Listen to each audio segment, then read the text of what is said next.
English Express and I'm Sudha Oberoi. In my previous video of poem number 6 Amanda part 1, I had explained the complete poem and its literary devices to the students of class 10 from their English book First Flight. Now in this video of poem number 6 Amanda part 2, I am going to explain you the important points, its short and long answers. Here are the important points of the poem. This poem is about Amanda, who is a little girl and who loves freedom. Now she is a growing up girl, so she is inquisitive and she wants to explore the world. So she wants some freedom, but her parents constantly nag her. She ignores the parents' nagging. Now in the beginning, she is biting her nails, so parents are scolding her for biting the nails and sitting with a stooped shoulder. Now they tell her to sit straight because it is going to give a hunch on her back. It seems as if the parents are very protective and they want to inculcate good values in her, and they are very concerned about her discipline also in her life. But she doesn't bother and she gets lost in her thoughts. Now she imagines herself to be a mermaid who is drifting in the green sea. So when her parents ignore her, she lands into the world of fantasy. So when her parents scold her for biting nails and to tell her to sit up straight, she imagines herself to be a mermaid. Then mother makes an inquiry if she has finished her homework. She is very concerned about it. She also asks her if she has tidied her room and cleaned her shoes. Now she doesn't want to respond to her mother, so she keeps quiet. And she feels that orphans are leading a better life because they don't have anyone to scold them or to nag them or keep an eye on them. So she thinks herself to be an orphan, wandering in the streets, making designs in the dust with her bare feet. Now she feels that silence is golden. It saves her from the conflicts. And freedom is sweet, which gives her peace of mind. Now Amanda loves chocolates, so she is eating chocolates. But her mother is concerned about her beauty. So she stops her from eating the chocolates as they are going to give her pimples. Amanda becomes upset. Now she doesn't look into her mother's eyes. So mother tells her to look into her eyes while she is giving her instructions, so that she comes to know that she is paying attention towards what she is saying. But she ignores her mother and imagines herself to be Rapunzel locked in a tower. Now why she wants to be locked like Rapunzel in a tower? Because there she would enjoy peace and their parents will not be there to nag her. Here is mother. She tells her not to sulk because the neighbors are going to blame her for nagging her daughter, and they are going to hold her responsible for her strange behavior also. So mother here in the end becomes very fearful because of her strange behavior, and she thinks that neighbors are going to blame her for her daughter's strange behavior. Children, I think these important points have helped you clear the complete poem. They might have made you recall the complete poem. Here are extract-based questions. Stanza 1, don't bite your nails, Amanda. Don't hunch your shoulders, Amanda. Stop that slouching and sit up straight, Amanda. There is a languid emerald sea where the sole inhabitant is me, a mermaid drifting blissfully. Now you can get questions like, why does Amanda's mother instruct her? Now you are not getting the answer of why here. So you can write a general answer to it, that she is instructing her as a part of her upbringing. Next question is, what does her mother instruct her? Her mother instructs her not to bite nails and to sit up straight. Now name the device used in third line. So we see S is prominent in this. This is a consonant letter. Alliteration is used. Next is give the synonym of hunch. Synonym means meaning you have to write. The word could be bend. Now why are these lines given in bracket? These lines are given in bracket because it tells us what is going on in Amanda's mind while her mother is scolding or nagging her. Now pick up a word that means flowing act of going with motion. So here is the word drifting. Now what is the role of a mermaid? Mermaid is a part of Amanda's fantasy world. Like her, she wants to drift alone in the sea. Now pick up antonym of sorrowfully. Now you have to pick up antonym. Antonym means opposite. Sorrowfully means sad. Here is the word blissfully, which means happy, joyful, etc. So this is antonym of sorrowfully. See stanza 2. Did you finish your homework, Amanda? Did you tidy your room, Amanda? I thought I told you to clean your shoes, Amanda. I am an orphan roaming the street. I pattern soft dust with my hushed bare feet. The silence is golden, the freedom is sweet. Now what inquiry does the speaker make in the first line? So in the first line she asks her if she has finished her homework. What else does she ask her to do? Now she asks her to tidy her room and to clean her shoes. Now you have to pick up a synonym of the word to clean. So tidy is the word. Next question could be, what kind of girl is Amanda? You have to give a general answer to it. She is a normal girl with dreams in her eyes. Now how is silence golden? Because it saves her from conflicts with mother. Now pick up a synonym of wandering. Wandering synonym is roaming. Now what is she dreaming? She is dreaming to be an orphan roaming in the street. Now which poetic device is used in the last line?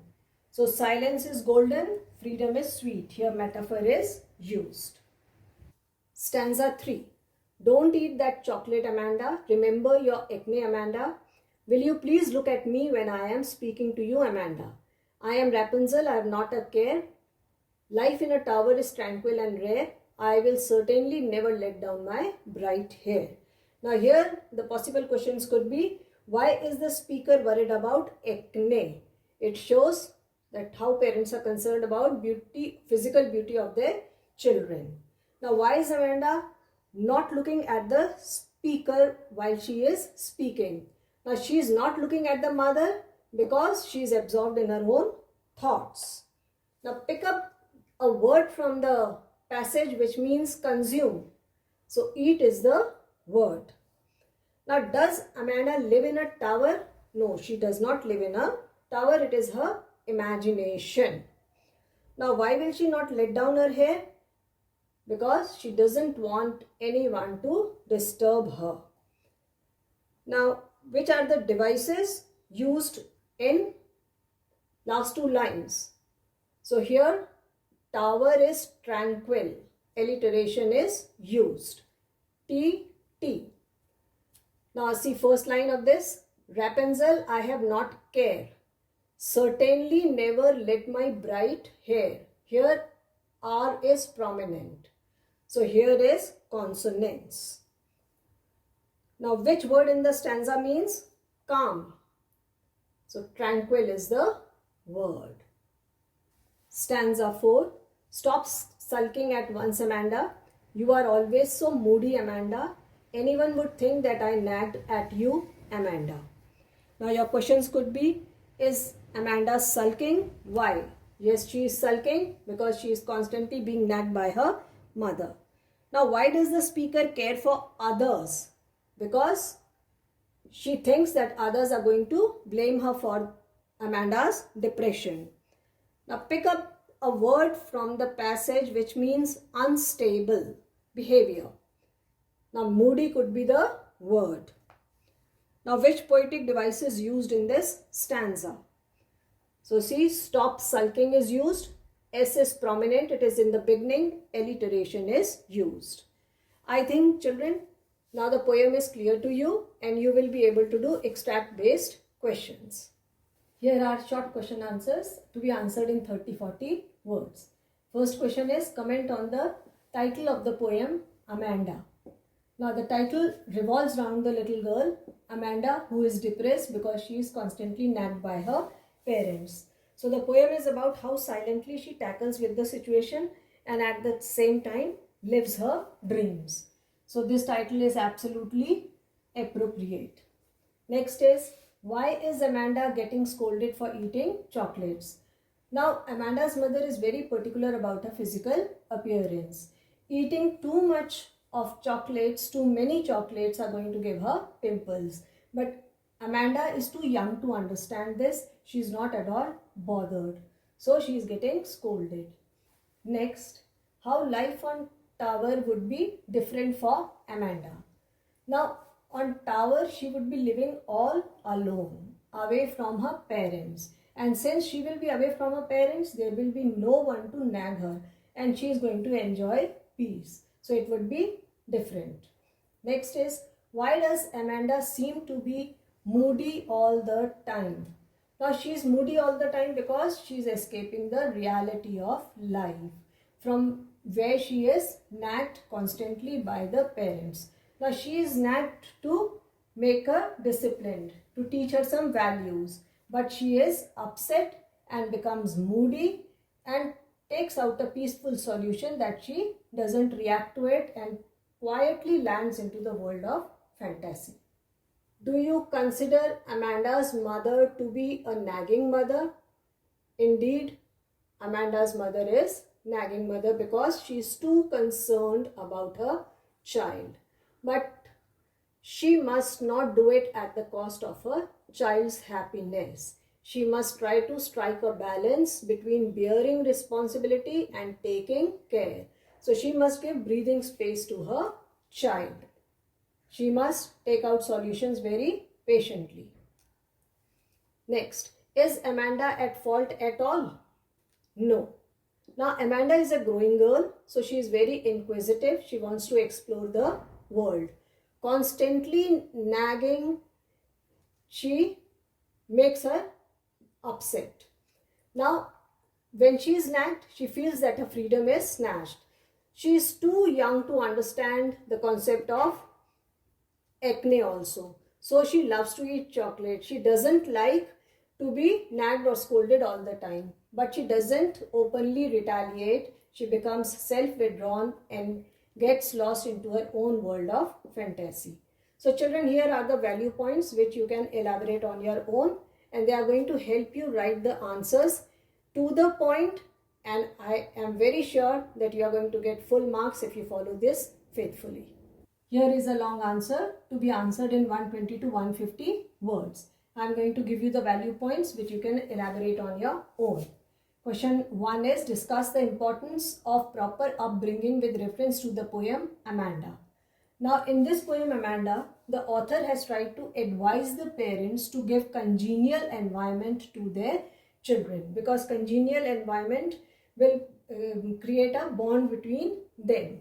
He has tried to bring forth the negatives of being too protective.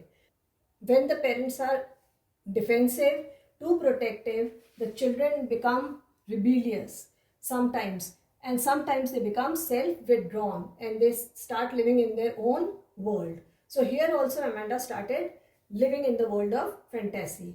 No doubt it is duty of the parents to inculcate values in the children, but they must not be too harsh. They must give children their breathing space so that they can explore the world and learn from their experience, because children don't like over interference of anyone in their life.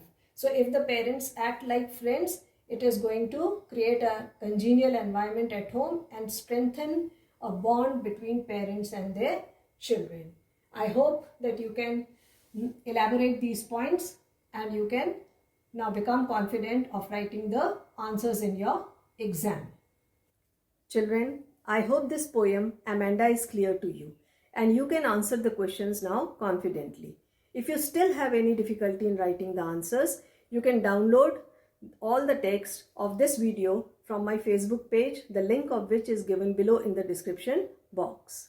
Children, if you have enjoyed this video, like, share and subscribe it. Do post your comments in the comments box below. Thank you.